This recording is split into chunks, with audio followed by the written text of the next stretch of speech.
A ver, Daniela.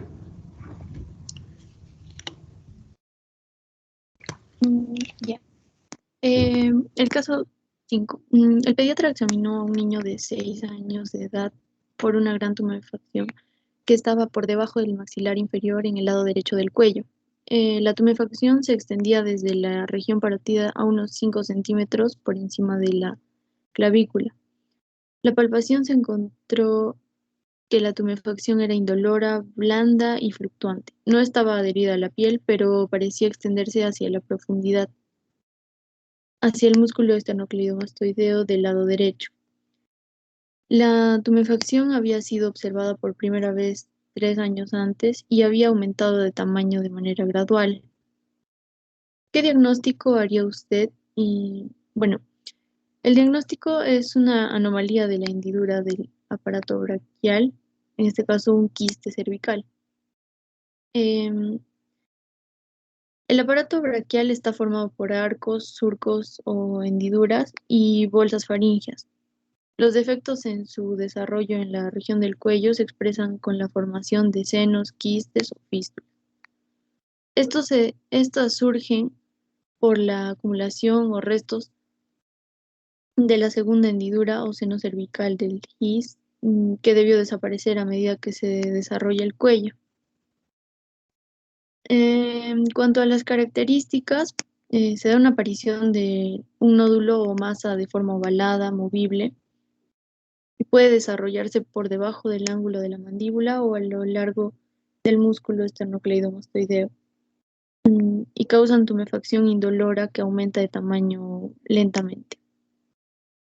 En cuanto al tratamiento, bueno, para el estudio inicial de quiste en pediatría se emplea el ultrasonido cervical, que muestra la formación y la ubicación quística bien delimitada. Y bueno, se emplea la resección quirúrgica completa del quiste, que es por lo general benigno, y suele confundirse con tumoración de las glándulas salivales, por lo que se usa la aspiración del contenido con una aguja fina.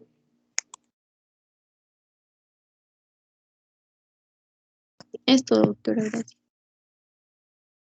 Muy bien. Entonces, a ver, en este caso que nos están presentando, importante, ¿no? Tenemos un niño de 6 años que tiene la tumefacción, una tumoración que se encontraba por debajo del maxilar inferior del lado derecho, que iba hasta la región parotidia, por unos 5 centímetros por encima de la clavícula. Entonces es indoloro, era blando y fluctuante, no estaba adherido a piel, ¿listo? Pero iba hacia lo que son el músculo esternocleidomastoideo. La primera vez que lo vieron era a los 3 años y luego se notó un crecimiento, ¿no?, de esta tumoración. Entonces, cuando tienen tumoraciones en cuello, sobre todo ubicadas en los costados, pensar siempre como primera opción, como han visto, en un quiste branquial. Entonces, estos quistes branquiales van a ser unas alteraciones caracterizadas por tener masas que son indoloras, que son móviles, que parecen casi como una pelotita media aplastada por debajo de la piel. Vamos a encontrar que bajo condiciones normales el seno cervical se obstruye por lo que es la aposición y la fusión de las paredes. Si esto no ocurre, se forma lo que es el quiste branquial. Estos quistes nosotros los encontramos cubiertos por epitelio de tipo escamoso estratificado y se van a encontrar conteniendo un líquido medio cremoso. Entonces, y también una característica es este aumento de tamaño de forma gradual, ¿no? Y hay que tener mucho cuidado porque a veces se pueden infectar. Entonces, lo más adecuado siempre va a ser un vaciamiento del contenido del quiste primero y luego se hace la resección completa. Es decir, yo tengo que sacar la bolsita porque si lo dejo solamente vacío, esto se va a volver a llenar y se va a volver a a complicar. Algunas veces estos quistes pueden ser asintomáticos, ¿no? Porque lo más común es de que justamente sea una masa que no tenga dolor, entonces, y que no me va a afectar ninguna función, tanto en lo que es la deglución o en cuanto a la movilización del cuello. Que es lo único cuando van a dar molestias es en el caso que se vaya a infectar. Entonces, por eso lo más interesante es agarrar, detectarlos, ver cómo es de que agarran y dónde están localizados, siguiendo el esternocleidomastoideo, vaciarlos, ¿no? Resecar o reseccionar, hacer una sección de la bolsa y con eso corregimos este trastorno. ¿Listo? Muy bien. Listo. Vamos con el siguiente casito. Muy bien, Daniela. Vamos con el casito número 6. ¿Quién lo presenta? Sí, doctora, yo voy a compartir pantalla.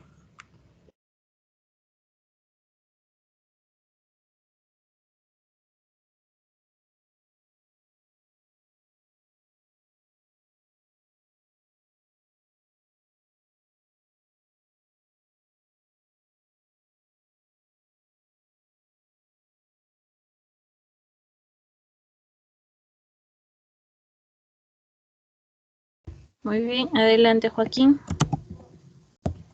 El caso clínico 6 nos dice que un pequeño de 3 meses de edad fue llevado al pediatra porque la madre creía que la lengua era demasiado grande.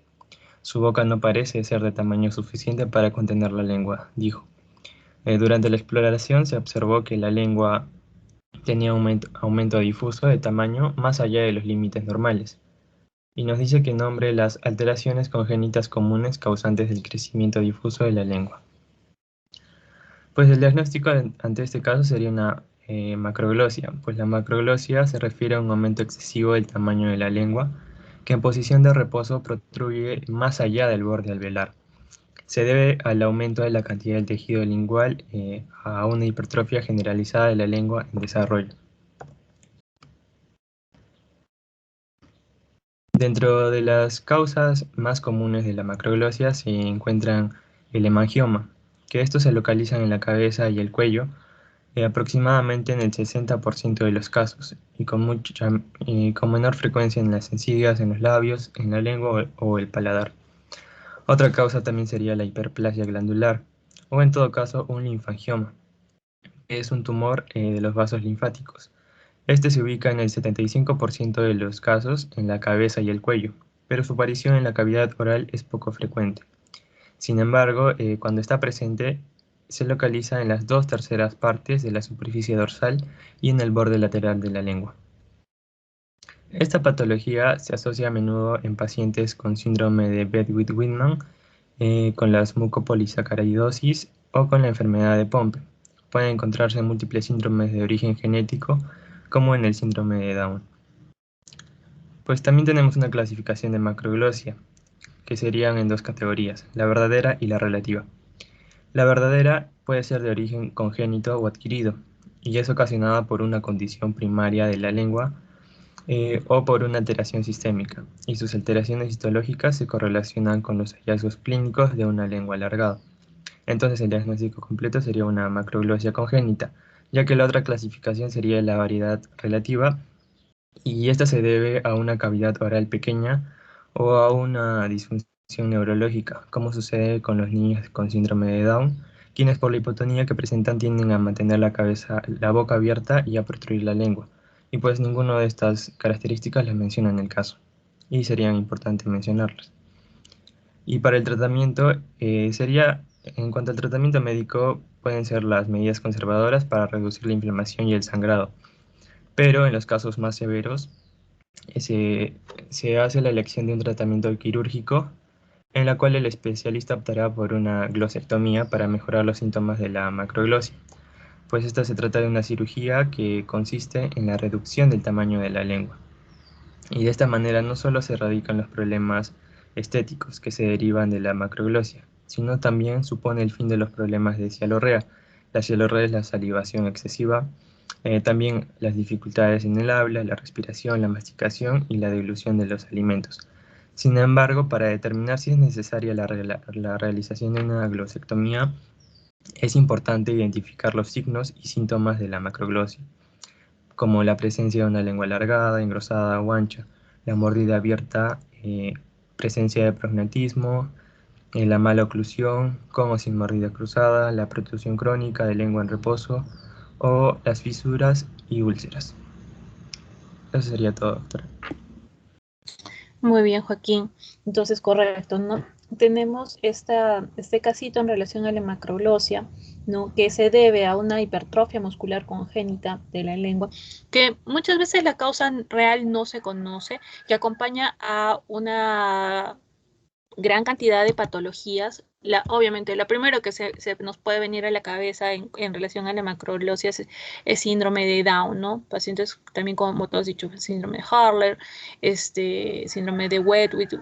Y cuando nosotros evaluamos la macroglosia, hay que fijarnos de que sea una verdadera macroglosia, que no sea esta macroglosia relativa, ¿no? Por eso se hace una evaluación completa de toda la estructura facial, ¿no? Porque, como tú has mencionado, en el caso de la macroglosia relativa, pues no es un verdadero crecimiento de la lengua, sino más bien lo vemos grande en relación a las otras características anatómicas que puede presentar los pacientes, ¿no?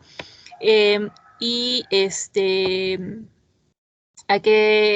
la forma como se va a solucionar, pues se puede hacer una resección, una glosectomía, tratar de que el volumen de la lengua, pues tenga relación con las características faciales del niño, ¿no? Y sobre todo ayude para que no haya obstrucción de la vía aérea, para disminuir esta cialorrea que va a presentar. ¿Listo? Muy bien, Joaquín, muy buena presentación. Pasamos, por favor, al siguiente casito, al casito número 7. Sí, doctora, voy a compartirlo. Muy bien, Coral.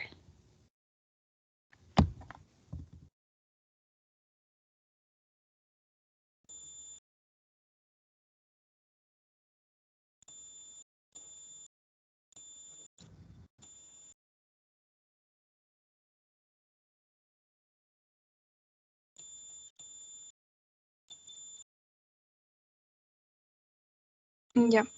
Vamos a hablar sobre el caso clínico número 7. Vemos que es un varón de 8 años de edad con dificultad respiratoria. En la exploración física se vio que estaba cianótico, es decir, coloración azul en su piel, y tenía hipocratismo digital, deformación en sus uñas de la mano. El corazón también y el ventrículo derecho se encontraban aumentados de tamaño y se podría escuchar un soplo sistólico intenso sobre el esternón. Con respecto al diagnóstico que fue detectado por cateterismo cardíaco y angiografía, se diagnosticó tronco arterioso persistente. Estas técnicas son mínimamente invasivas y se utilizan para detectar y estudiar el corazón y detectar la irrigación de los vasos sanguíneos, sin usar cirugía, o sea, antes de la cirugía. También se utilizan después de técnicas no invasivas como la endocardiografía. Con respecto a la angiografía coronaria, es un líquido que se va a inyectar para visualizar el vaso sanguíneo dentro del cuerpo y también eso va a ayudar al diagnóstico. Con respecto a las causas, vemos que es un defecto de nacimiento del corazón, como vemos aquí, va a salir un vaso sanguíneo de gran calibre, que se va a denominar el tronco arterioso, en vez de salir la arteria aorta y la arteria pulmonar. Por lo mismo, también solo va a existir una válvula troncal en vez de existir dos válvulas, la válvula aórtica y la válvula pulmonar por separado. Con respecto a la circulación en niños y adultos, la sangre va a ser tomada en los pulmones. Sin embargo, en el feto, la sangre que entra en el corazón ya va a llevar oxígeno que va a ser aportado por la placenta de la madre. Solo una pequeña cantidad de sangre va a entrar a los pulmones y el resto va a hacer o va a pasar por el foramen oval y el conducto arterioso. El foramen oval es un orificio que se va a situar entre las dos aurículas, la derecha y la izquierda. Y el conducto arterioso es un vaso sanguíneo que va a conectar la arteria pulmonar y la arteria aorta. Estos se van a cerrar después del nacimiento, justo después de haber cortado el cordón umbilical y haber sacado el líquido de los pulmones, ya que el bebé puede respirar por su cuenta.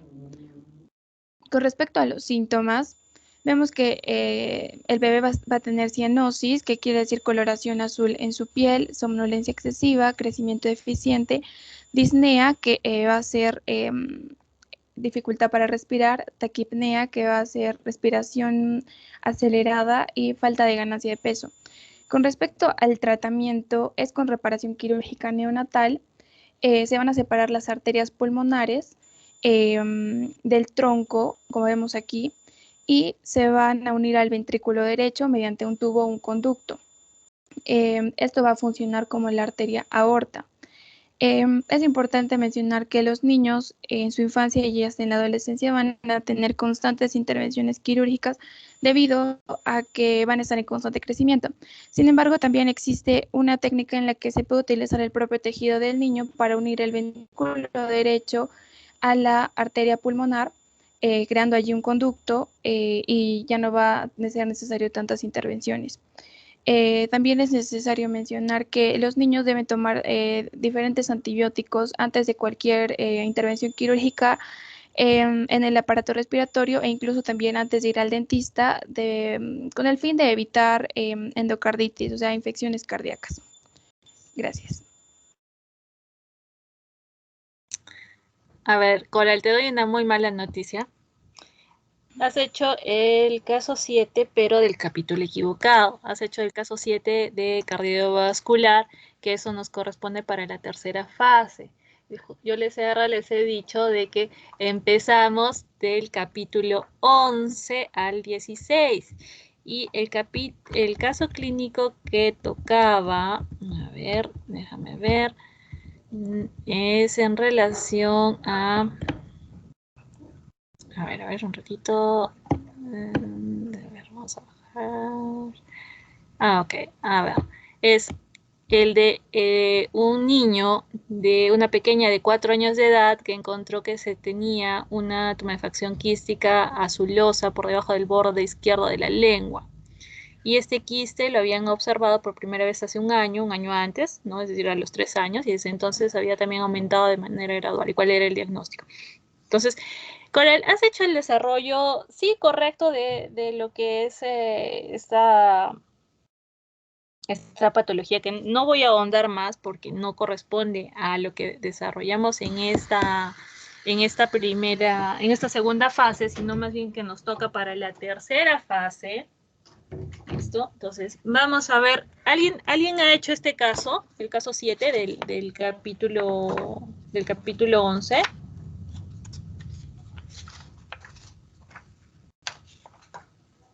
A ver, para que no se queden en el aire con lo que tenemos que avanzar, ¿ok? Entonces, en este caso, lo que nos está mencionando es cuando vean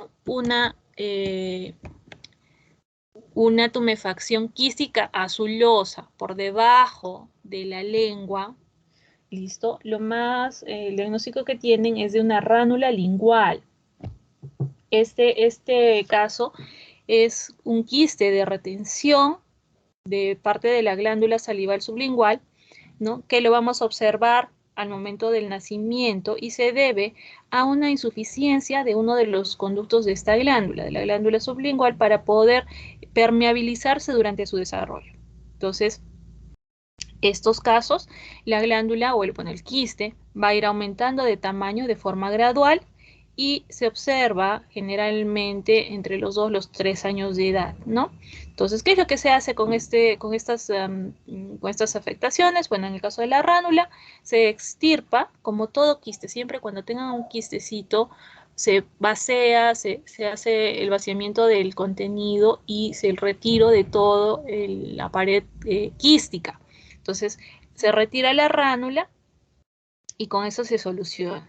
A veces estos quistes pueden ser muy grandes y pueden llegar hasta abarcar el cuello y simular lo que son los quistes branquiales que los hemos visto hace un ratito. ¿Correcto? Entonces, Coral, Ahí tienen que prestar atención. Si Doctora, les he mil descrito, disculpas. no te preocupes. A ver, te doy chance de que prepares otro casito para la próxima semana. ¿Ya? Doctora, disculpe, a mí me toca el caso, si no me equivoco, 10 de la segunda fase. ¿De qué capítulo? Ay, ¿De este capítulo 11? no, de este capítulo no. Creo que es del 13. Ya, entonces ya, perfecto. Como ya tienes otro, ese lo voy a considerar. ¿Ya? Ya está bien, gracias, doctora. Listo. Fíjense, chicos, bien, los capítulos, les digo, del capítulo 11 al capítulo 16, esos son los casos que vamos a hacer. Muy bien, a ver, vamos con el siguiente casito clínico. El casito número 8 del capítulo 11. ¿Quién lo ha hecho? Nuevamente yo, doctora. Adelante, Joaquín, hoy estás trabajador, muy bien. A ver, cuéntanos el casito. Ok, el caso clínico 8 nos dice, durante la exploración, el dentista encontró una tumefacción del cuerpo del maxilar inferior del lado derecho en el varón de 30 años de edad. La tumefacción estaba situada por detrás de la segunda raíz molar. El tercer molar no había hecho erupción. El examen radiológico del maxilar inferior descubrió un quiste y se observaba que la corona del tercer molar, que no había hecho erupción, se proyectaba hacia el quiste. ¿Cuál es su diagnóstico y cómo puede usted explicar la existencia del quiste? Pues el diagnóstico sería un quiste dentígero. Pues el quiste dentígero o coro dentario es clasificado como uno de los quistes odontogénicos de desarrollo, siendo una cavidad anormal que rodea la corona de un diente no erupcionado, dejando por fuera la raíz o raíces de dicha estructura dentaria. El quiste dentígero puede aparecer en la mandíbula, en el maxilar o en un seno maxilar. Y este se origina por la alteración del epitelio del órgano del esmalte, después de la formación completa de la corona, por la acumulación de líquido entre las capas del epitelio adamantino, o entre este y la corona dental. Está siempre asociado a la corona de un diente retenido. Suelen descubrirse por un estudio radiográfico de rutina, presentando un crecimiento lento y asintomático. Pueden originar expansión del hueso, asimetría facial, gran desplazamiento de los dientes o gran reabsorción radicular de los dientes adyacentes. Entonces, como mencioné, estos quistes están relacionados a dientes que no han erupcionado, como en este caso refieren al tercer molar, en los que pueden tener una localización anómala o estar mal formados. Eso sería todo, doctora. Muy bien, Joaquín. Sí, en mi experiencia haciendo la residencia en patología, sí he visto unos cuantos casitos de estos quistes dentígeros, que bueno, no solamente importa la composición, sino también es importante la imagen, ¿no? Porque como tú has mencionado, hay que ver de dónde está saliendo este quiste, ¿no? Entonces, en este caso que tenemos, este quiste abarca lo que es el tercer molar inferior derecho. Estos quistes, este quiste está formado después de que se ha depositado el esmalte, ¿no? Y la degeneración y la acumulación de líquido ocurre en los residuos de lo que es residuos de lo que es el retículo estriado y esto va a formar un quiste con paredes que vienen a tener un epitelio que deriva de lo que es la yema dentaria. Ahora, en cuanto a la corona del diente, vamos a encontrar que se encuentra dentro de la cavidad del quiste y la raíz está por fuera de este. Y el tratamiento es más que nada, abrimos el quiste y se hace como un curetaje de lo que es la túnica y junto con la extirpación de la pieza dentaria, ¿no? Tiene que ir de las dos manos, ¿no? Y esto, bueno, y finalmente observando el epitelio del quiste más la imagenología se llega al diagnóstico de un quiste dentígeno. Muy bien, continuemos con el siguiente casito, el caso número 9 del capítulo 11.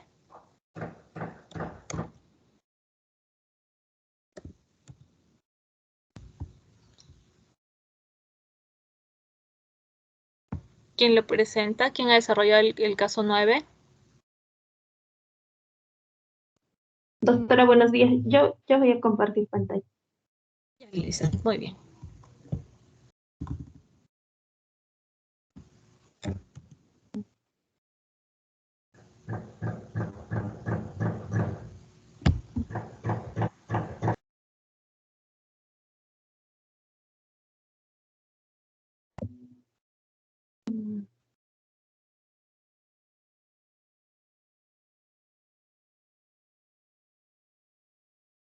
Ay, no.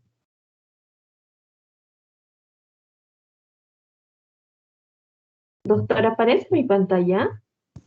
No.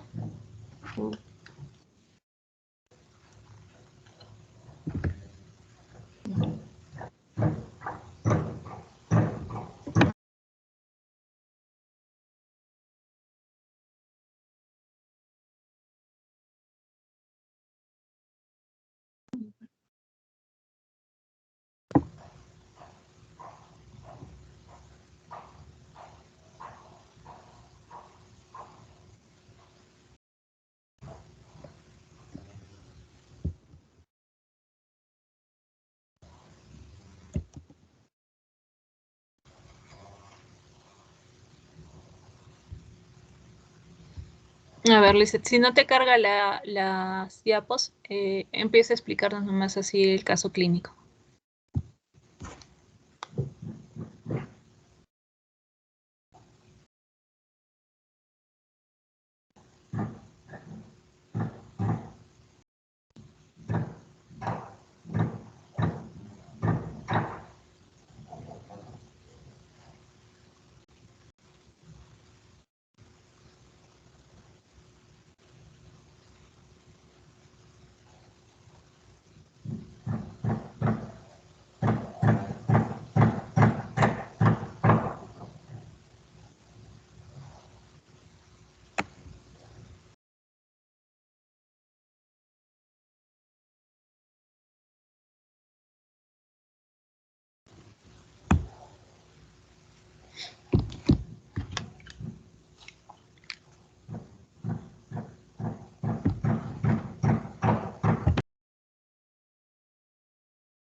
A ver, Lizeth.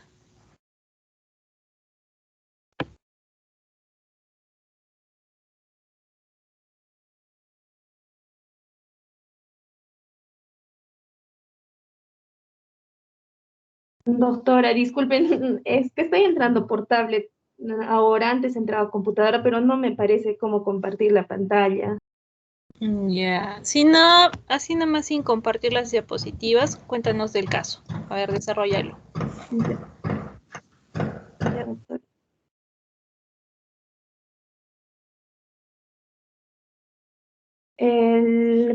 A ver, ¿dónde lo tengo? El caso clínico número 11 es sobre... Doctora, me da un ratito, de repente alguno de mis compañeros me puede ayudar a compartir, ¿le puedo pasar el archivo? Sí, por supuesto. Rapidito. Sí, un ratito, Sí, doctora, sí, porque sí. lo tengo en el Drive.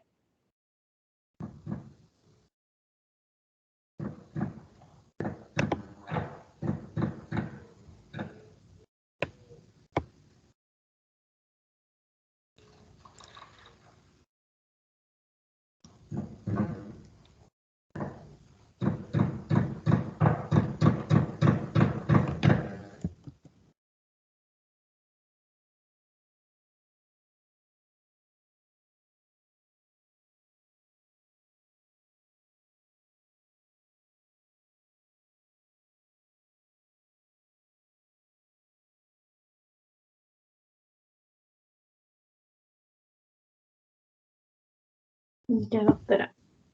Listo. Alison me va a ayudar. Muchas gracias. Em, el caso clínico número 9. Siguiente, por favor. En este caso clínico se observó al nacer que un pequeño tenía mandíbula retraída.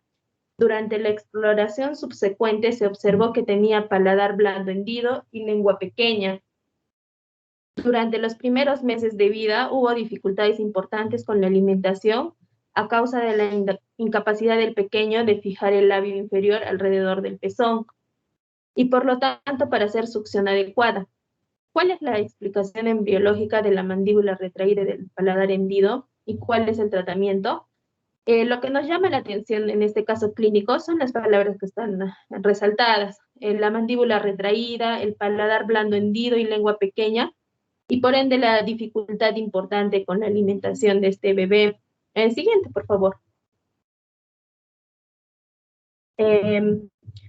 Como diagnóstico, podríamos indicar que se trata del síndrome de Pierre-Robin. Este síndrome es una condición presente en el nacimiento, en el cual el bebé tiene el maxilar inferior más pequeño de lo normal, que también se denomina como micrognatia, y la lengua localizada más atrás de lo normal, que esto es denominado glosoptosis, y una abertura en el techo de la boca, que es el paladar hendido. Esta combinación de características puede producir problemas para respirar o comer.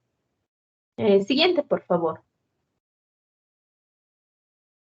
¿Cuáles son los síntomas más resaltantes en este síndrome? Es la retrognatia, la glosoptosis y la fisura velopatina media.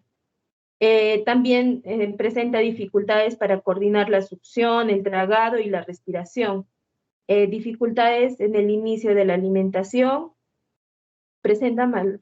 Podría presentar malformación esofágica motora, obstrucción respiratoria de tipo glosofaringeo, laringeo, así como síncope vagal. En estos niños, el llanto tiende a mantener la vía aérea abierta. En cambio, al caer dormidos puede generarse obstrucción de la misma. La dificultad para la alimentación es muy severa. Este hecho puede suscitar una secuencia de eventos, como la glosoptisis, la obstrucción de la vía aérea, el llanto, la disminución de la ingesta oral y por tanto el retraso en el crecimiento y desarrollo. Si este círculo vicioso no es tratado a tiempo, puede llevar al agotamiento, a una falla cardíaca y hasta finalmente podría llevar a la muerte. Siguiente, por favor. ¿Cuáles son las causas de este síndrome? Es las malformaciones en el primer arco faríngeo. Como podemos ver en la imagen, se encuentran los arcos faringeos. Entonces, esta malformación se daría en este primer arco. Este síndrome debe su génesis a un desarrollo defectuoso de este primer arco, que se encarga de la formación de los ojos, oídos, mandíbula y el paladar. Por lo tanto, las anomalías se podrían desarrollar en dichos órganos. Existe una migración insuficiente de células de la cresta neural hacia el primer arco durante la cuarta semana de desarrollo embrionario. Se genera una detención del desarrollo de la mandíbula o micrognatia. La falta de espacio empuja la lengua hacia el paladar, imponiéndose en el cierre de este, dejando una fisura de paladar en forma de U. La micrognatia puede provocar la caída de la lengua. Como ya les indiqué, se denomina glosoptosis hacia la faringe, generando una obstrucción de la vía aérea. En los pacientes con micrognatia o retrognatia, el mentón es desplazado posteriormente, causando la caída de la lengua hacia la región posterior de la pared faríngea. Esto genera obstrucción de la vía aérea durante la inspiración. Respecto al paladar hendido, este se debe a la falta de fusión de los procesos palatinos entre sí. Siguiente, por favor. Respecto al tratamiento, este se puede dividir en una terapia conservadora y en una terapia de intervenciones quirúrgicas. La mayoría de estos infantes pueden ser manejados colocándolos en posición prono hasta que exista un adecuado crecimiento de la mandíbula. Esto genera que la mandíbula y la lengua caigan hacia adelante, dejando libre la vía aérea. Si este tratamiento fracasa, puede considerarse alguna intervención quirúrgica, como la glosopexia, traqueostomía o expansión mandibular, también llamada distracción ósea. Es importante considerar que el manejo precoz y efectivo de este problema es determinante, ya que la incoordinación de los mecanismos de succión y deglución acompañados de un alto gasto energético destinado a mantener una adecuada ventilación respiratoria, también van a comprometer el estado nutricional y la calidad de vida de nuestro paciente. Eso sería todo, doctora. Gracias. Muy bien, muy bien. Entonces, rapidito, sí, está el diagnóstico de este pequeñito ha sido un síndrome de Pierre-Robin, ¿no? Con estas características de la retrognatia, la glossoptosis y la hendidura velopalatina. Entonces, en este caso, este trastorno, vamos a ver que los procesos mandibulares de los primeros arcos faringeos no crecen y la lengua va a quedar entre lo que son los procesos palatinos, ¿no? La existencia de la lengua impide que los procesos palatinos se fusionen a nivel de la línea media y de aquí es que, por esta razón, que se da el paladar hendido. Entonces, si es que el niño se puede alimentar con cuidado, sin que se produzcan neumonías por aspiración, el maxilar inferior va a continuar creciendo y puede llegar a tener un aspecto casi normal, ¿no? Y en el caso de lo que has mencionado para el paladar hendido, pues hay que hacer una reparación quirúrgica en el momento más adecuado, ¿no? Entonces, igual, ¿no? Este síndrome que forma parte de los síndromes craniofaciales, ¿no? Que hay que tener en cuenta y que la observación no solamente de la mandíbula, sino de toda la estructura facial es importante, ¿no? Para poder hacer la sumatoria de cada uno de los síntomas que se presentan y dar con el diagnóstico, ¿no? Entonces se tiene que hacer todos estos procesos. Y en caso de que la mandíbula pues no logre hacer un correcto desarrollo, se puede hacer pues este alargamiento, ¿no? De la mandíbula. Muy bien, Lizeth. Pasamos por favor ahora ya con el capítulo número 12, el primer casito.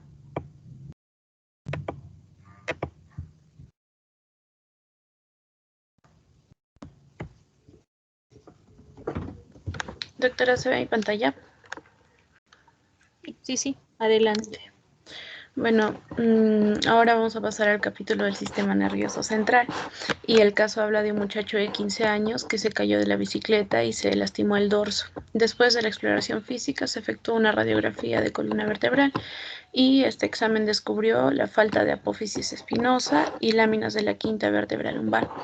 La exploración neurológica no descubrió signos anormales.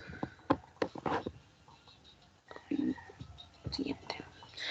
Dice, ¿cuál es el diagnóstico y cómo explicaría usted la existencia del defecto óseo? El diagnóstico al que he podido llegar es espina bífida oculta.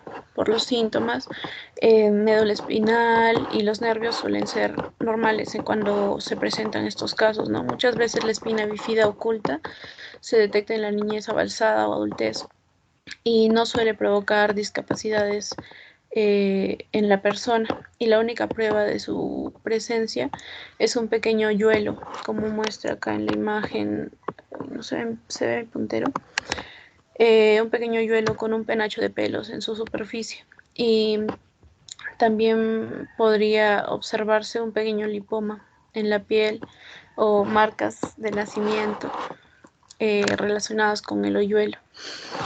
Causas por la falta de fusión de las mitades embrionarias de uno o más de los arcos neurales en la línea media. Y en este paciente se observa que en la quinta vértebra lumbar se encuentra incompleta la apófisis espinosa, como en esta imagen, y las láminas. La espina bífida oculta se observa con frecuencia en las vértebras en la L5 o en la S1 y en aproximadamente el 10% de las personas que son normales, ¿no? Un tratamiento, la mayoría de personas que presentan espina bífida oculta no necesita ningún tratamiento. También hay personas que tienen la médula anclada, se pueden operar o permitir que la médula espinal se mueva más libremente por el canal medular. ¿no? Y eso sería todo por este casito. Muy bien, entonces, a ver, Alison, está correcto. El paciente lo que muestra, nos dice que a raíz de que se cae de la bicicleta, ¿no? Se hace el examen físico y se descubre esta falta completa de lo que es la apófisis espinosa y las láminas de la quinta vértebra lumbar, ¿no? Pero neurológicamente pues no tenía ningún signo anormal. Entonces lo que tiene este muchacho es una espina bífida oculta, ¿no? Que como han mencionado abarca lo que es la quinta vértebra lumbar. ¿A qué se debe esta espina bífida? Es más que nada por un crecimiento insuficiente de lo que es el mesénquima embrionario que está entre el tubo neural y el ectodermo superficial para poder formar lo que es el arco vertebral, ¿no? De tal forma que el conducto vertebral pues va a quedar abierto por la parte posterior. Este defecto siempre ha estado presente desde antes del nacimiento, más bien que no podía pues ser visto, percibido por una exploración, un examen físico simple, ¿no? Ya que todo esto va a estar cubierto por los que son los músculos postvertebrales. Lo normal va a ser la médula, no va a haber ningún problema, las raíces nerviosas tampoco en este caso, ¿no? Y a veces no requiere tratamiento. Y es más, si es que el muchacho no se hubiera caído y no hubiera pasado su accidente, no se hubiera descubierto. Y a veces simplemente hay un pequeño puntito, muchas veces sin penacho, ¿no? Sin un penacho evidente que muestra una espina bífida oculta. Muy bien, chicos. Pasemos al siguiente casito. Al casito número 2, por favor. Sí, doctora, me tocó a mí. Voy a compartir pantalla.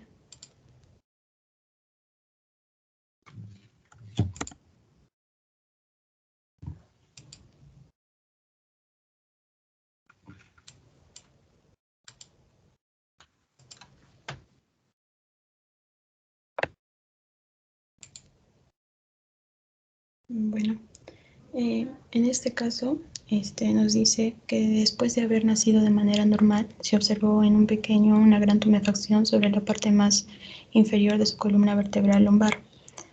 A la exploración más de cerca se observó que la cúspide de la tumefacción tenía una zona desnuda oval, desde la cual salía un líquido claro. Las piernas estaban en hiperextensión a nivel de las rodillas y los pies estaban sostenidos en posición de talipes calcáneo. Bueno, el posible diagnóstico es mielomeningocele o espina bífida abierta. Esto es uno de los efectos de nacimiento más comunes del sistema nervioso central. Se va a tratar de una anomalía congénita cuyo defecto está en el desarrollo de la columna vertebral, manifestado por una falta de fusión entre los arcos vertebrales. Esto nos quiere decir que la columna está abierta en un punto específico localizado entre el cráneo, la región occipital y la región sacrococígea de la columna. Se va a formar lo que es un saco externo en la espalda del bebé, donde los tejidos y nervios van a quedar expuestos, lo que hace que el bebé sea más propenso a lo que son infecciones mortales, parálisis y disfunción de órganos. Las causas podrían ser lo que son los antecedentes familiares, si es que hijos anteriores lo han padecido, incluso si la madre nació con este defecto, hay una mayor probabilidad. Después, la predisposición genética del embrión, también por deficiencia del ácido fólico, ya que va a ser importante en los efectos del conducto neural, también por factores ambientales como la radiación, también por tratamiento materno con ciertos fármacos como el ácido valproico. También se ve por el déficit de vitaminas en la madre o por la presencia de gripe materna en el primer trimestre del embarazo. Bueno, los síntomas que presenta el paciente, en este caso, es la tumefacción en la columna vertebral lumbar y que de esta tumefacción sale un líquido claro, que puede ser indicio del líquido cefalorraquídeo, y finalmente la posición de entalipes calcánea de los pies. Algunos otros síntomas más que presenta es debilidad, pérdida de la sensación o problemas para mover las partes del cuerpo que están por debajo de este mielomeningocele, también problemas para controlar los esfínteres, el exceso de líquido cefalorraquídeo en el cerebro y también se presenta un pie equinovaro, una curvatura excesiva de la columna vertebral, problemas en la cadera, en el corazón y también a veces presentan problemas renales. El tratamiento que se puede dar es que una vez nacido el bebé se recomienda realizarle cirugía. En los casos donde exista hidrocefalia pueden ser necesarias lo que es la colocación de una derivación ventrículo-peritoneal, lo que va a ayudar a drenar el líquido. También es la administración de antibióticos, puede ser necesaria para tratar como para prevenir las infecciones. Lo más probable es que en la mayoría de los afectados van a requerir un tratamiento de por vida. El pronóstico va a depender de la gravedad de la afección. Y en cuanto al daño neurológico, por otra parte, casi siempre es irreversible. A lo largo de la vida también pueden surgir lo que son problemas relacionados con la médula espinal, sobre todo durante el crecimiento, como lo que es la escoliosis, deformidades del pie o del tobillo, y la dislocación de cadera, contracturas articulares y otros problemas ortopédicos. Eso sería todo. Gracias. Muy bien, Ale. Entonces, a ver, este pequeñito tiene este mielocele que, además de la falta de formación de los arcos vertebrales a nivel de lo que son las vértebras lumbares, vamos a encontrar que el tubo neural no se ha cerrado en esta región. ¿Listo? Y entonces la zona va a quedar expuesta, ¿no?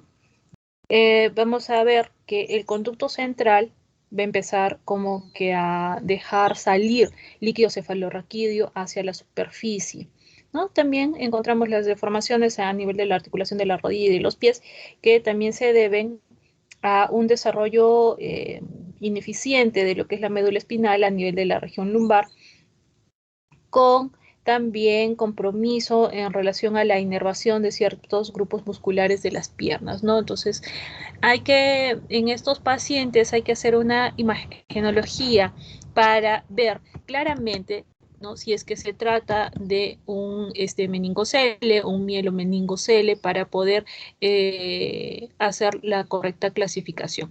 Ambas enfermedades, tanto el meningo como el mielomeningocele, las podemos nosotros diagnosticar desde el nacimiento por la presencia de estas tumoraciones, que a veces son grandes o pequeñitas, que se van a encontrar a nivel de la línea media posterior, ¿no?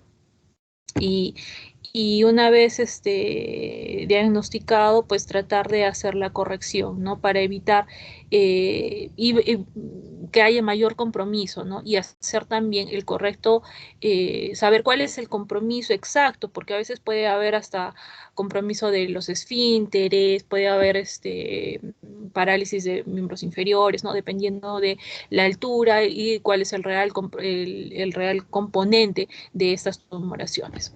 Muy bien, pasemos a la siguiente presentación, al casito número 3, por favor. Sí, doctora, comparto yo mi pantalla. Listo.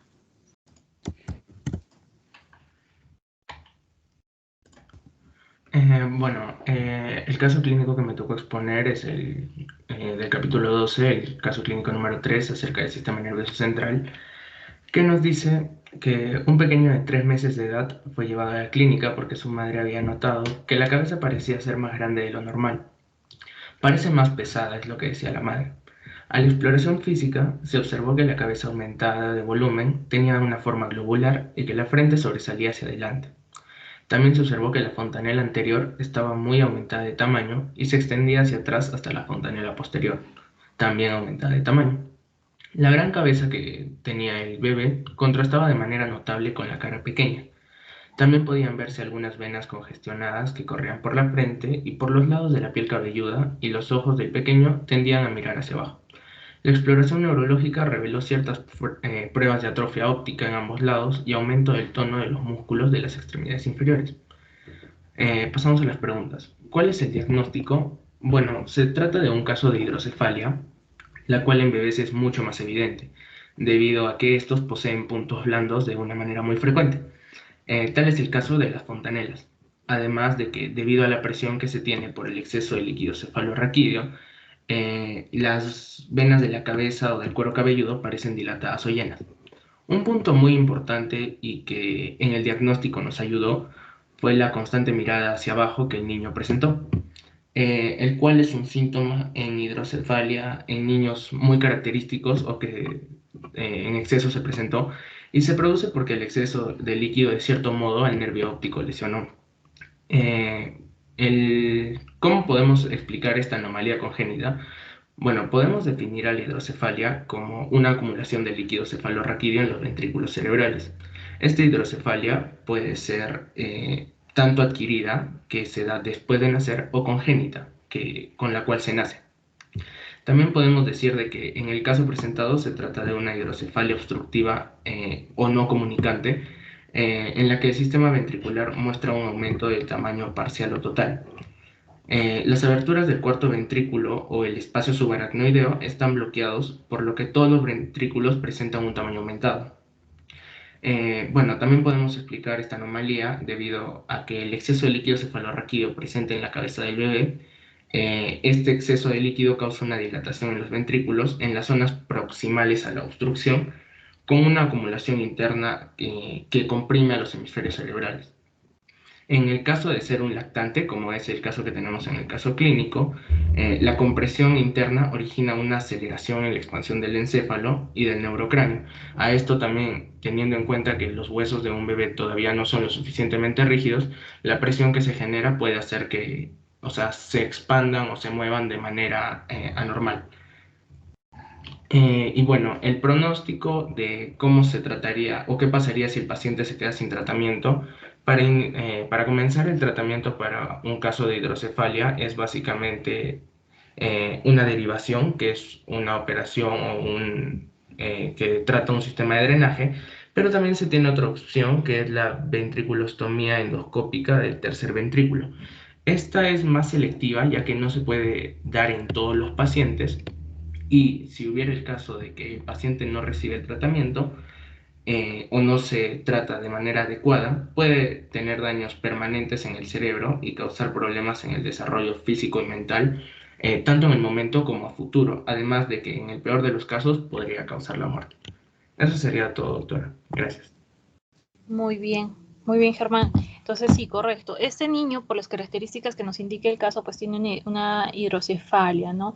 Y se puede ver en ciertas ocasiones que esta hidrocefalia se debe a que el acueducto de cilio pues no se desarrolla de manera normal, ¿no?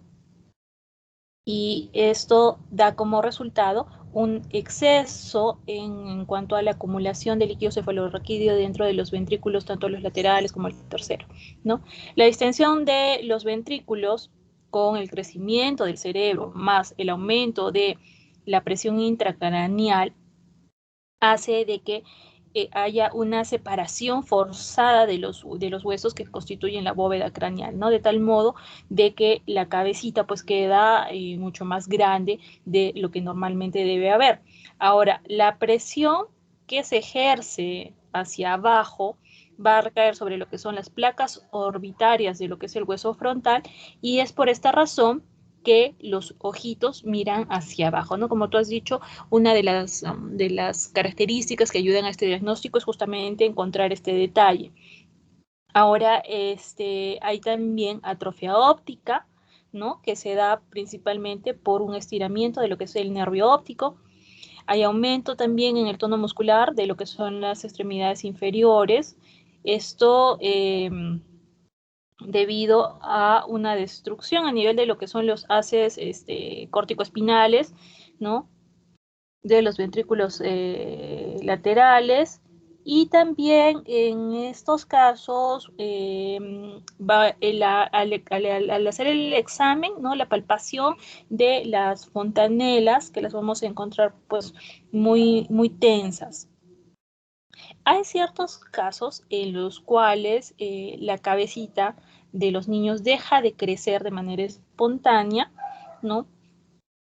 En estos casos es más que nada una hidrocefalia que se va dando de manera muy progresiva, pero que finalmente, si es que no se tratan los casos de hidrocefalia, pues pueden terminar con la muerte, obviamente por la gran presión que se está ejerciendo sobre las estructuras, ¿no? Lo ideal es hacer pues el tratamiento quirúrgico, como tú has dicho. Lo que más se hace ahora, generalmente es hacer las derivaciones, ¿no?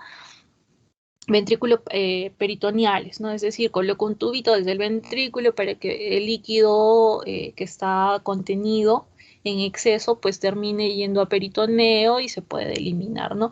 En el caso existen también hidrocefalias adquiridas por algún tipo de infección en sistema nervioso central o por algún tipo de traumatismo que se llevan también con la misma terapéutica. Entonces hay que tratar de solucionar lo más pronto posible para que el daño neurológico no sea tan grande para evitar complicaciones a futuro, ¿no? Son cosas muy interesantes. Muy bien, continuemos por favor con el cuarto casito. Sí, doctora, de nuevo me tocó a mí. Muy bien, Ale.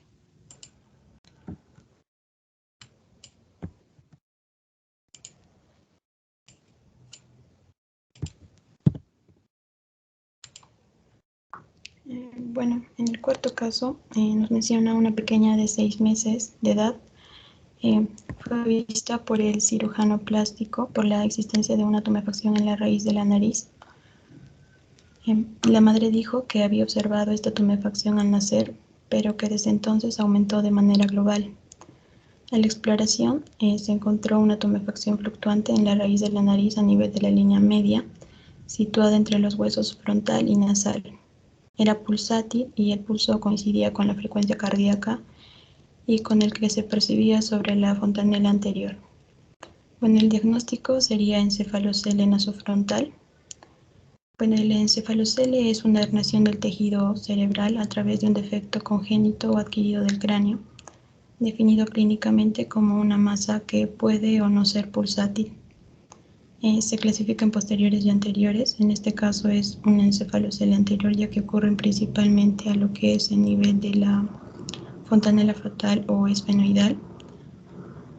Dentro de esta clasificación está el encefalocele nasofrontal, que es visto como una masa extrínseca cercana al dorso de la nariz, órbitas o frente, y casi siempre contiene tejido cerebral. Va a comprometer lo que es el puente de la nariz y la cavidad nasal.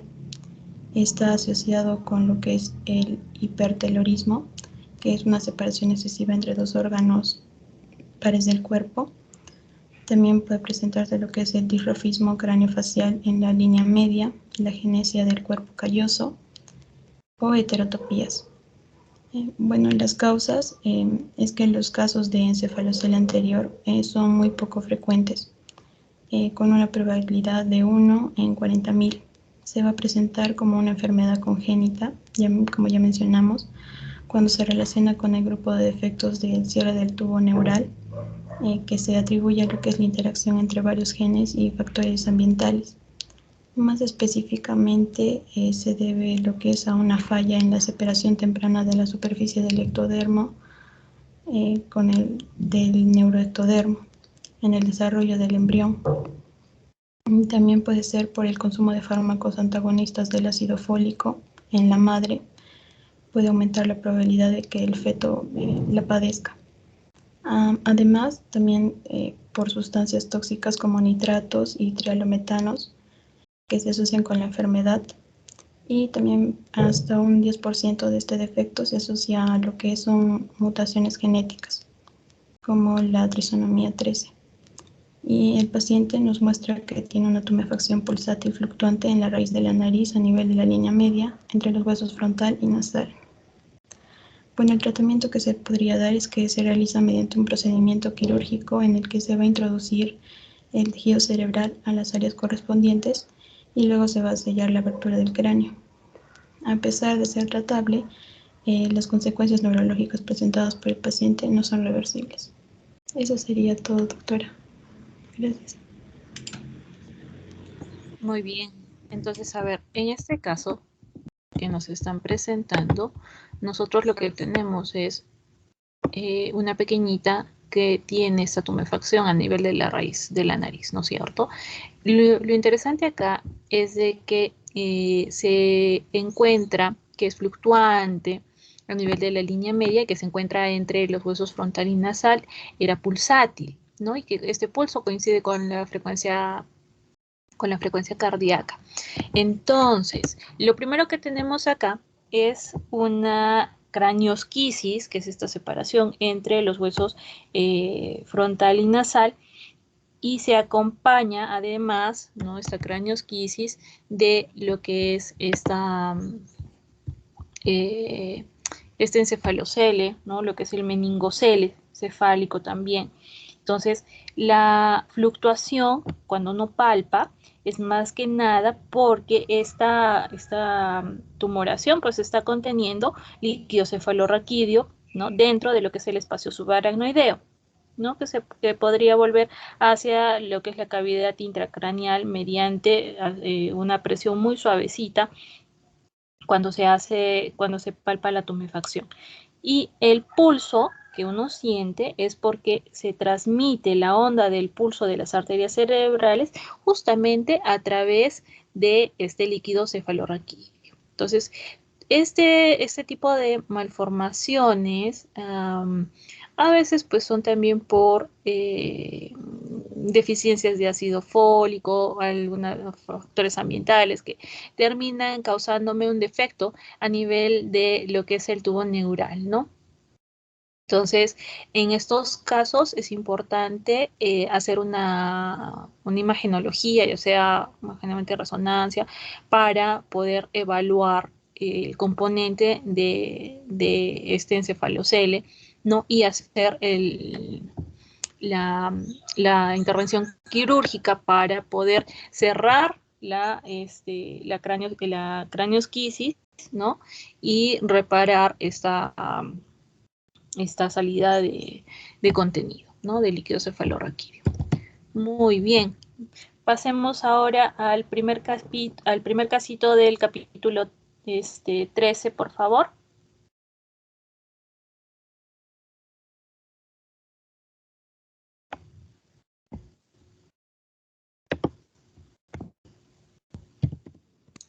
¿Se puede ver mi pantalla, doctora? Sí, adelante. Ya. Es el primer caso del capítulo 13, que es el sistema nervioso periférico. El caso describe lo siguiente. Un estudiante de medicina que había disecado con cuidado el plexo braquial en cuello y axila de un cadáver se sorprendió al encontrar que no había contribución de C4, pero sí una gran contribución a partir de T2.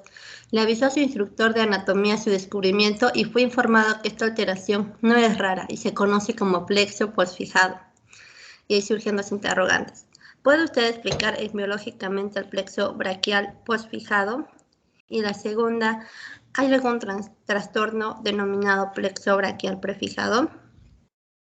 Bien, como se leyó en el caso, el diagnóstico es de que el paciente tiene plexo braquial postfijado. Las causas pueden ser el daño de los nervios superiores que forman el plexo braquial y suele ocurrir cuando se fuerza el hombro hacia abajo, mientras el cuello se estira hacia arriba y lejos del hombro lesionado. Es más probable que los nervios inferiores se lesionen cuando se hace fuerza el brazo hacia arriba de la cabeza. Puede ocurrir por deportes de contacto, o por un parto complicado, traumatismo, tumores y tratamientos oncológicos.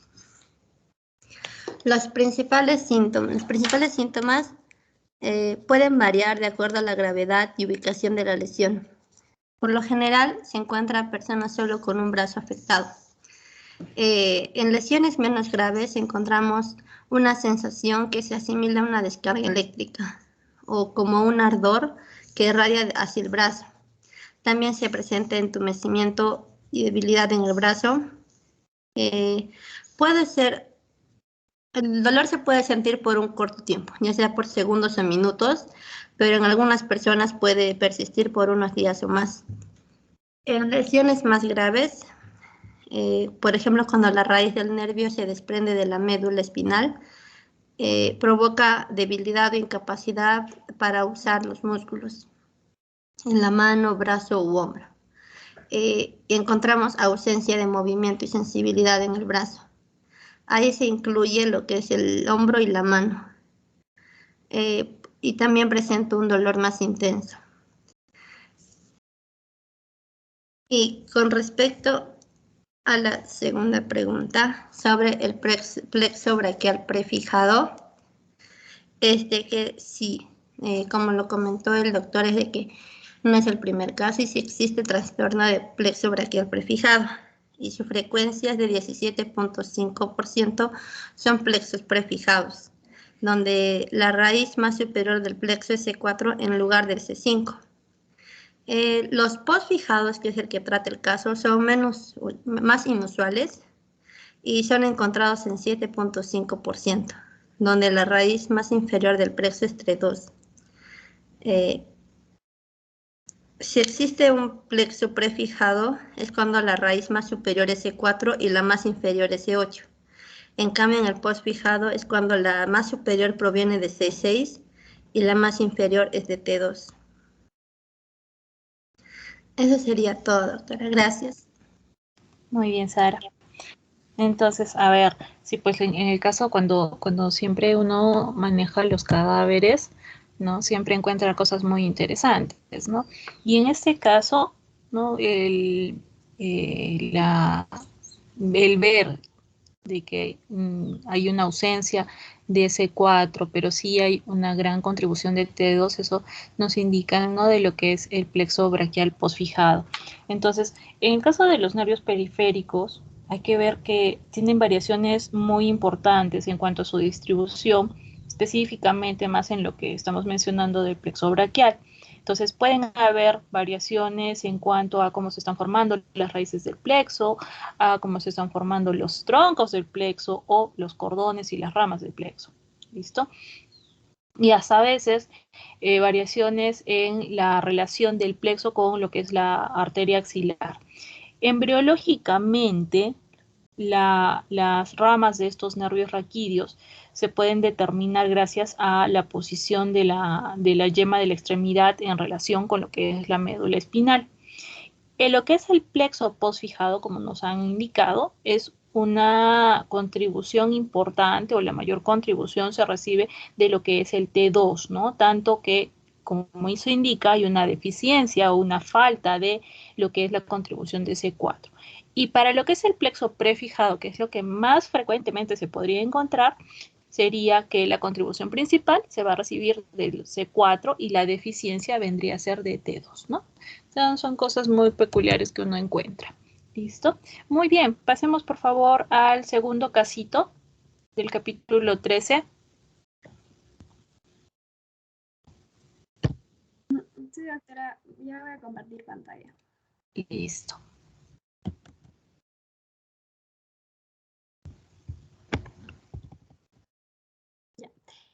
Bueno, en este caso, un cirujano, mientras disecaba con cuidado la axila, cuando efectuaba una mastectomía radical, observó que una rama del nervio musculocutáneo se unía con el nervio mediano. ¿Es común ese fenómeno? Bueno, este fenómeno no es común, pero sí existen varios casos en los que vamos a poder observarlo. Como una pequeña introducción, estos dos nervios, el músculo cutáneo y el mediano, forman parte del plexo braquial. El músculo cutáneo se origina de las ramas anteriores de la raíz C5 y C7 y el nervio mediano se origina de las ramas anteriores de las raíces C5 y T1. La frecuencia de este fenómeno varía entre 21 a 57%. Lo más común es que se encuentre en el tercio proximal del brazo, también lo podemos encontrar en el tercio medio y lo más raro es que se encuentre en el tercio proximal. Al existir esto, bueno, acá podemos ver una imagen del nervio musculocutáneo y el nervio mediano y acá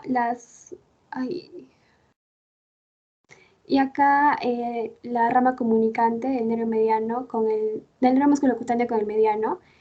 Acá podemos encontrar dos y al existir esto se va a originar una sensibilidad secundaria en la zona axilar. En términos embrionarios, esto se puede deber a una malformación en el origen del plexo braquial.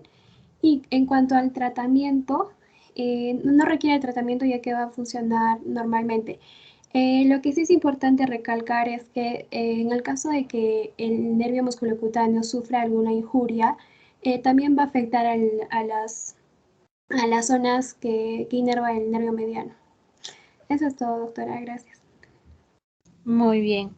Entonces, a ver, en estos casos de cuando se hacen las mastectomías, hay que tener mucho cuidado con lo que es el plexo, ¿no?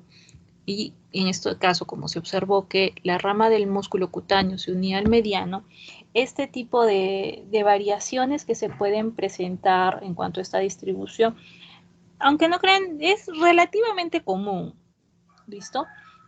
¿Y qué es lo que ha pasado para que uno encuentre esta variación? Es que cuando se da la formación del plexo en el embrión, a veces, eso lo que son los cilindros ejes que están destinados al nervio mediano, provenientes de lo que es el cordón lateral, acompañan al nervio musculocutáneo a una distancia muy cortita, ¿no? Y van a dejarlo como una rama del nervio musculocutáneo para unirse con el nervio mediano. Entonces, es por eso que nosotros encontramos esta unión, ¿no? Que viene desde el desarrollo embriológico, ¿correcto? Y sí se podría encontrar, como les indico, en las cirugías, bueno, obviamente con la mastectomía, una mastectomía radical, no es cuando se saca todo, la glándula mamaria más el componente axilar, ¿no? Cuando deseamos hacer vaciamiento de ganglios axilares para ver si es que el cáncer de mama está comprometiendo la axila, ¿no? El linfático axilar. Entonces, mientras se hace la disección de todo lo que es la grasita, se hace la disección de vasos y se pueden encontrar estas variaciones a nivel de plexo. Hay variaciones también interesantes a nivel de los vasos de la axila, pero ese es otro tema muy diferente, hasta llegar a el componente linfático, y eso se tiene que retirar con mucho cuidado. Es más, al momento de trabajar, como hay este tipo, si es que se tuviera alguna, si es que no fuéramos cuidadosos, el cirujano no fuera cuidadoso y por ahí hay alguna lesión en uno de los nervios, pues va a haber importantes daños, ¿no? Igualmente con lo que es con el componente linfático, cuando uno retira todos los ganglios, hay complicaciones a posterior, ¿no? Pueden presentar linfedema en los pacientes, pero con un manejo adecuado, dentro de la cirugía, dentro del operatorio, ¿no? Una correcta disección, entonces no hay mayor problema. Por eso es tan importante las disecciones que hacían en anatomía, que lastimosamente pues algunos de sus compañeros se las están perdiendo, pero en fin, ya las harán en algún momento en su vida si es que deciden ser cirujanos, pero sí es importante que conozcan bien las estructuras. Muy bien, pasemos por favor al último casito del capítulo 13. Sí, pero voy a presentar mi pantalla. Listo, muy bien, Germán.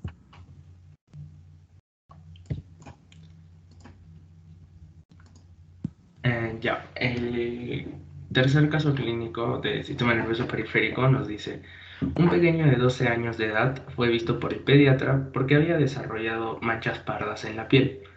A la exploración, la piel tenía numerosas áreas pigmentadas diseminadas sobre brazos, piernas y tronco.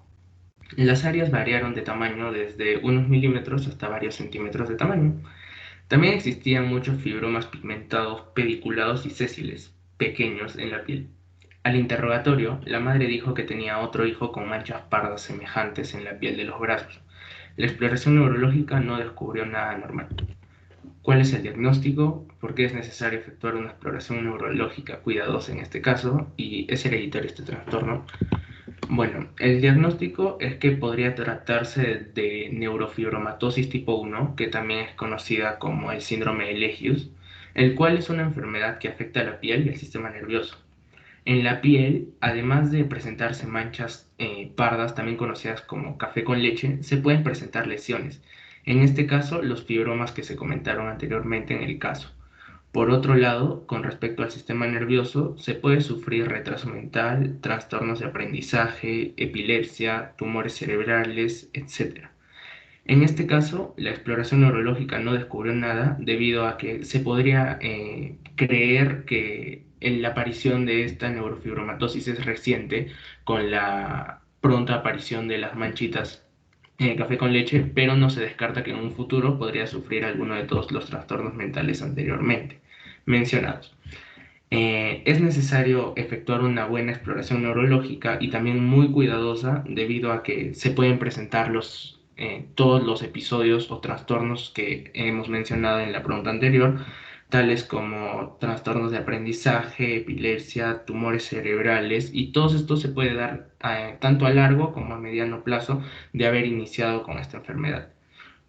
Como ya mencioné y también se menciona en el caso, en la exploración que se le realizó al paciente, en este caso salió limpia, sin ningún tipo de anormalidad, debido a que estamos suponiendo de que está en un inicio o en la etapa del comienzo de esta enfermedad. Y finalmente, si el trastorno es hereditario, pues la neurofibromatosis tipo 1 sí es hereditaria. Estadísticamente se sabe que la mitad de los hijos de una familia que presente el caso lo posee. En este caso no sabemos cuántos hijos tiene la señora que lleva a su hijo a la consulta, pero sabemos que su otro hijo también posee las manchas, por lo que podríamos suponer que también padece de este síndrome. Eh, no obstante, se sabe que dos personas con este caso no siempre van a tener el mismo grado de afectación. Y un síntoma muy, muy característico en este síndrome, que se da en aproximadamente un 95% de los casos, son las manchas café con leche o pardas que se presentan. Eso sería todo, doctora. Gracias. Muy bien.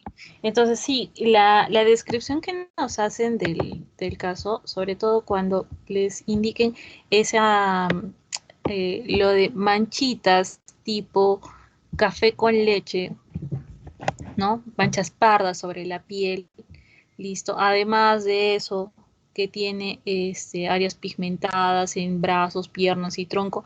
Y además que tiene el componente hereditario, porque hay otro hijo más, su hermano, que tiene algo muy similar. Entonces, lo primero que uno piensa es siempre en neurofibromatosis. La neurofibromatosis, tenemos la neurofibromatosis tipo 1 y la neurofibromatosis tipo 2. En este caso, de neurofibromatosis tipo 1, lo característico es todo lo que nos está mencionando, ¿no? Además de las manchitas, ¿no? El tener lo que es los fibromas y lo que vamos a encontrar es que además se va a acompañar de afectación en los nervios raquídeos, los nervios craneales, también parte de lo que es el sistema nervioso central y autónomo. Entonces, por eso es de que siempre se aconseja un examen neurológico importante, ¿no? En el caso de la neurofibromatosis tipo 1, se ha visto que el gen que condiciona esta patología es el gen LNF1, ¿no? Y en el caso de la neurofibromatosis tipo 2, que es algo más, no tiene tanta lesión en piel con los fibromas y todo y las manchas, sino más bien son lesiones a nivel del sistema nervioso central. Y esto es el gen el NF2. Además de eso, también se pueden encontrar los que no lo está mencionando en la descripción, lo que son los nódulos de Lynch, ¿no? Que es la presencia de unos amartomas, son las tumoraciones a nivel del iris, ¿no?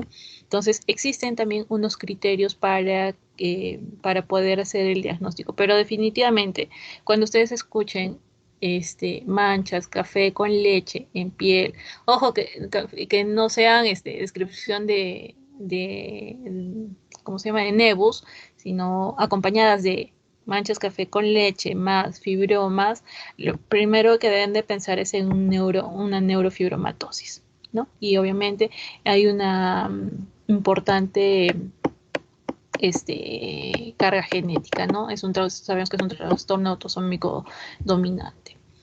Muy bien, chicos. Entonces, hasta ahí llegamos el día de hoy en relación al desarrollo de los casos clínicos. Para la próxima semana terminamos de